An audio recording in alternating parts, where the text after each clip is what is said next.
மக்களை வந்து இத்தனை பேர்த்தி சாவடிச்சு போட்டு உடனே விஜய சொல்றது அதெல்லாம் ரொம்ப தவறு தம்பி. உங்களுக்கு நீங்க சிஎம் வந்தான்னு சொல்லிட்டு நீங்க பைபாஸ்ல ஒரு கிரவுண்டவே போட்டீங்க. அதுல பாதியை கொடுங்க மற்ற கட்சிக்காரங்களுக்கு. பாதியை கொடுத்தா இந்த அசம்பாதியம் நடக்காத. மதுரை அவ்வளவு பெரிய சிட்டுக்குள்ள ஒருத்தர் சாவல. இந்த கருவத்துல ஒருத்தர் சாவறாங்கன்னா அப்ப ஒரு பேரை கெடுக்கிறதுக்கு நீங்க உடனே விஜய சொல்லிக்கலாம். யாரும் குறை சொல்லக்கூடாது.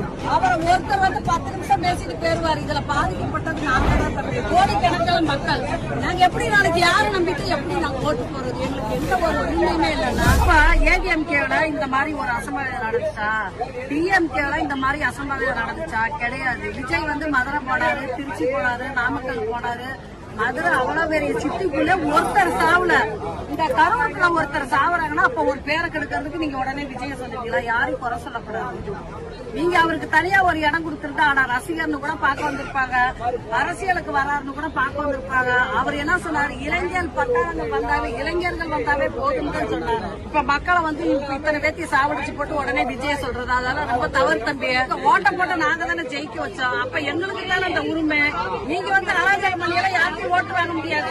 உங்களுக்கு நீங்க சிஎம் வந்தான்னு சொல்லிட்டு நீங்க பைபாஸ்ல ஒரு கிரவுண்டவே போட்டீங்க.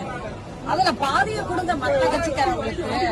பாதியை கொடுத்தா இந்த அசம்பாதியம் நடக்காத. மக்கள் பத்தனை கொடுங்க.